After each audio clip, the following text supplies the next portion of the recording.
All right, I'm going to do a quick little video here going over symmetry. Uh, there's three types of symmetry you can have. The first one is symmetric with respect to or about the y-axis. That means if you folded it across the y-axis, then every point xy would line up with a point negative xy. And so it would be symmetric about the y-axis. That's going to be this picture right there. So think of it like a piece of paper. You fold right across that y-axis and it all matches up. The second one there is a graph with symmetry with respect to or about the x-axis. That's if every point xy, there's the point x negative y. And this would be like this picture right here, where you're folding it across the x-axis like that, and it lines up. The last kind, and actually, I'm sorry, the second kind really, if it does have that symmetry, it's not a function. Can still be a graph, but it's not a function. We'll talk more about that. So the last one then is the symmetry with respect to or about the origin. If every point xy, there's also the point negative x, negative y, and that's this one right here. And that's taking everything from up here and kind of mirroring it over to there.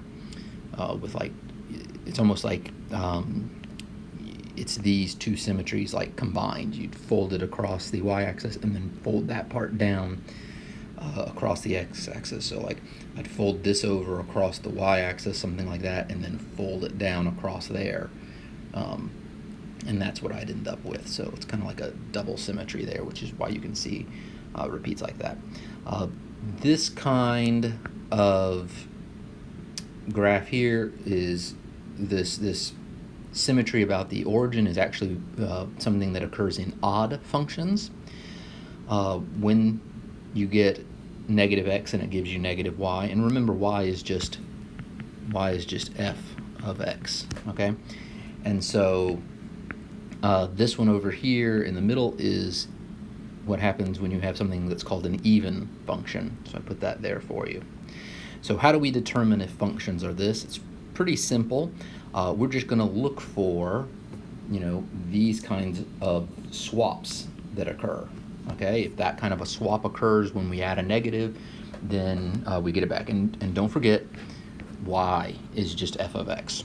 So if I come down here and we look at this first one, I can see that first let's check, is it symmetric across the y-axis? Well, we're going to check and see if we plug in negative x, we get back the original function. And so that's what that's saying. We get back the original y. This is like saying, plug in negative x and see if you end up getting the original function back, the original y.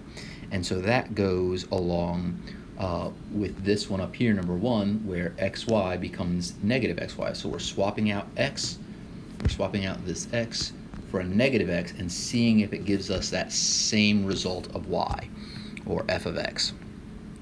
Okay, so to do that, I do f of negative x, I plug in negative x in both places where x was. Now, when you raise a negative number to an odd power, you end up getting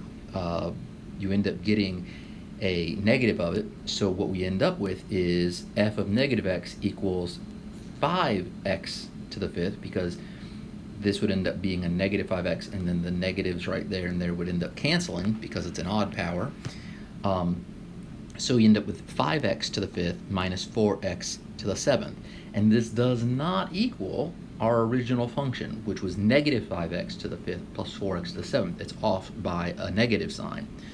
So what that means is it is not symmetric about the y-axis, which means it's not even. Okay, so because f of negative x did not equal f of x. To check the x-axis, we check and see if f of x will equal negative f of x. Okay, so that's what we're trying to do here. So this is about the x-axis, that's number two, and that's just saying if we make y negative, we swap it over here to this negative, do we still end up with the same thing we started with? It's kind of like doing the first one we just did, but in reverse. Okay, we're making the f of x negative this time. So if you look at this, I put a negative out in front of the entire function, negative 5x to the fifth plus 4x to the seventh, and then I want to see, does that equal negative 5x to the fifth plus 4x to the seventh?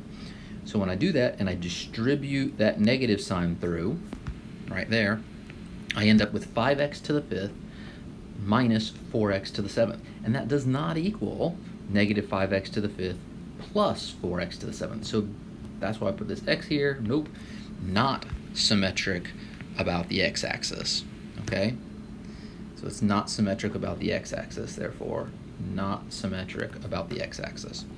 The last one we can check is the origin, and that's this first one up here. And for that one, we need to basically swap in a negative x and see if we get a negative y, which means we swap in a negative x, do we get negative f of x at the end? Does it have the same effect as just multiplying negative through the whole thing? So that's what we're going to do. Start with f of negative x, so that's 5x to the 5th minus 4x to the 7th. That's what I got from right there. So I just pulled that result down. I'd already done it. And then negative f of x, I did that in this previous one right here, and that gave me 5x to the 5th minus 4x to the 7th. And you'll notice they're the same. So f of x does equal negative f of x, therefore check mark, therefore it is symmetric. That's what this means, therefore, by the way, just in case you weren't sure of that. Therefore, it is symmetric about the origin, and therefore it is an odd function. All right, on the next one, I'll leave it for you to try, but I've put the answers for each one of those there. It will be symmetric about the y-axis, which means it will be even.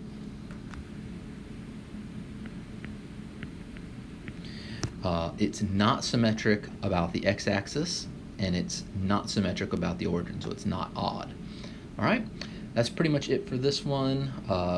Hopefully that kind of gets you through it. Be sure to read the pages on this and make sure you understand everything on here. And of course, I know I went a little fast, so it's video.